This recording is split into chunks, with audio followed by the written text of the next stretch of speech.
Abdi fuldura kooti isani na qopheesse gonfoo kabaja kooti halarra qaabisee ilaala gonfoo harkisaan abbaatu dhiyoon abdiin koo bitanaana galfatanaan jedhan dhagatu haachuu kootana jalqabsiise na jabeesse na xumursiisa humna naan mormuu dadhabsiise boo'icha na gonfachiisa. Moichani na barecha gonfichani na barecha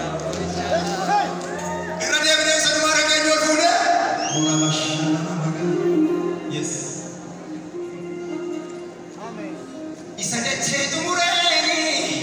isa sami jalqaba inni na fanni fame yesus ko wachina na qaba yoti kus ko donasi jiraman ni galgala na logus godan kuni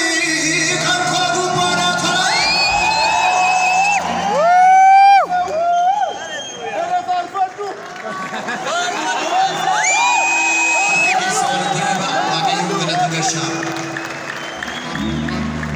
Siya to corri menosota wadu baju berbadu di